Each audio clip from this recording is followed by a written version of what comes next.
이번 영상은 여러분들이 궁금해하는 질문들을 선택해서 영상으로 준비하였습니다. 최근에 상당히 많은 분들이 이 질문에 대해서 고민이 많으세요. 후유장애 꼭 6개월이 지나야 청구가 가능합니까? 라는 질문입니다. 답을 드리기 전에 좀 정리하고 들어갈 게 있습니다. 후유장애란 표현은요, 어느 한 가지의 장애를 논하는 것이 아닙니다. 이것은 상당히 포괄적인 표현입니다. 예를 들면 개인상해보험에서의 AMA 방식의 후유장애도 후유장애고요. 또는 여러분들이 교통사고를 당한 피해자거나 또는 다른 시설물에 의한 여러 사고를 당했을 경우에 배상 책임에서 배상을 하기 위해 맥브라이드 방식으로 장애를 평가하는 것도 후유장애라는 표현을 씁니다. 그래서 어느 쪽이든 이 후유장애란 말이 포괄적인 표현으로 사용된다는 거, 그 점을 잊지 않으셨으면 좋겠고요. 이 오늘 영상은 주로 개인상해보험에서의 AMA 방식의 후유장애를 알려드리는 영상이라고 이해하시면 좋습니다. 또 한 가지는 이 후유장애는 반드시 6개월이 지나야 하느냐라는 건데요. 사실은 여러분이 좀 어떤 오해를 하고 계신 겁니다. 개인상해보험 후유장애 약관에 보시면 장애란 것은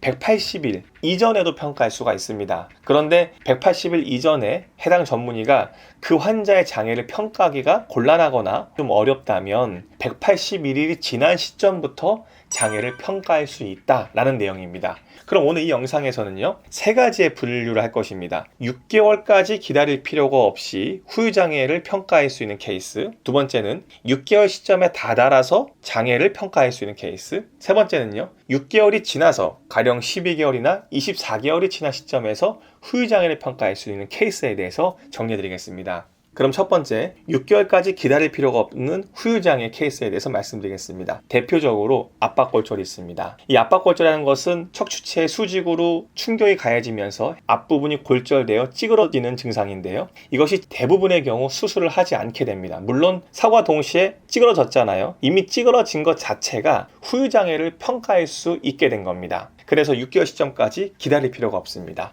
수술한 압박골절도 마찬가지입니다. 후반기 고정술, 추체 유압술 했던 유압술을 한 순간부터 해당 추체 운동 범위가 소실될 겁니다. 즉 움직임이 상당히 어렵게 됩니다. 그 자체가 이미 후유장애 대상이 됩니다. 6개월까지 기다릴 필요가 없는 거죠. 또 한 가지 경우는 인공관절 치환술을 한 케이스입니다. 특히 우리 인공관절은요, 인체 전부 팔다리 관절에 모두 하는 경우는 거의 드물고요. 주로 고관절 골절된 환자나 슬관절에 큰 상해를 입은 환자들이 해당 관절이 계속적으로 충격이 가해지고 통증이 가해지기 때문에 그것을 대체할 수 있는 인공관절 치환술을 하는 건데요. 인공관절 치환술도요, 해당 통증을 유발하는 부분을 의료적 처치로 어느 정도 정리를 한 다음에 인공관절을 삽입하는 거거든요. 삽입한 순간 내 관절이 아니게 됐기 때문에 그 시점에서 후유장애를 즉시 평가할 수 있습니다.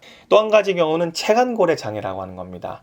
대표적으로 우리 이 흉골과 늑골을 예를 들 수 있는데요. 흉골, 늑골은 교통사고로 인해서 많이 골절되는 경우죠. 그런데 골절되고 나면 주치의가 그 어떤 치료도 하지 않습니다. 그냥 누워서 계속 있으라고 이런 이야기를 하거든요. 늑골과 흉골은 누워있게 되면 부러진 부분이 다시 제자리를 찾아서 이렇게 유압되는 과정을 거칩니다. 다발성, 예를 들면 7개, 8개까지 부러진 분들은요, 그 주변이 다 부러졌기 때문에 원래 자리를 찾아가서 붙는 것이 쉽지 않을 수 있습니다. 그러면 약간 삐뚤어지게 붙는데요. 우리가 이것을 전문 용어로 각이 형성됐다고 표현합니다. 이 부러진 각이 형성되면 어떻게 될까요? 그럼 내가 내 가슴을 이렇게 쭉 만져보면 툭 튀어나온 늑골들을 볼 수 있게 됩니다. 그 상태면요, 6개월이 지나지 않다 하더라도 즉시 후유장애를 평가할 수 있습니다. 두 번째 케이스는요, 6개월 시점에 다다라서 평가할 수 있는 후유장애인데요. 대표적으로 팔다리의 골절, 손가락, 발가락 골절로 인한 관절 운동장애입니다. 여러분들 관절이 골절되시면 수술적 치료를 거치죠. 그 다음에 깁스 고정, 그 다음에 깁스를 제거하면 물리치료를 어느 정도 시행하잖아요. 그리고 나서 합리적인 치료가 끝났다고 생각해서 후유장애를 평가합니다. 근데 이 기간이 보통의 경우를 관찰해 보니까 5, 6개월의 시간이 걸리더라. 그래서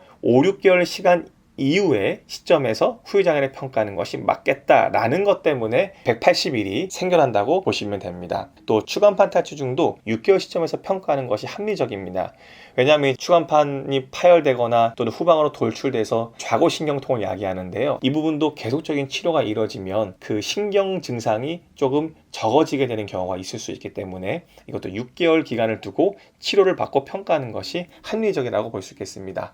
또 뭐 각종 인대 파열이 있을 수 있겠죠. 뭐 어깨 회전근개 파열, 또 슬관절의 전방 및 후방 십자인대 파열, 족관절의 삼각인대, 뭐 전거비인대, 종비인대, 후거비인대 파열, 이런 것들도요, 수술을 하면 물리치료가 예상되기 때문에 다 6개월 시점에서 장애를 평가하는 것이 일반적이라고 말할 수 있습니다. 자, 그 다음에 이제 세 번째는요, 이건 6개월이 아니라 적어도 12개월 시점 이후의 장애를 평가하는 케이스입니다. 대표적으로 신경계 장애를 예를 들 수 있습니다. 크게 두 가지로 나뉠 수 있는데요.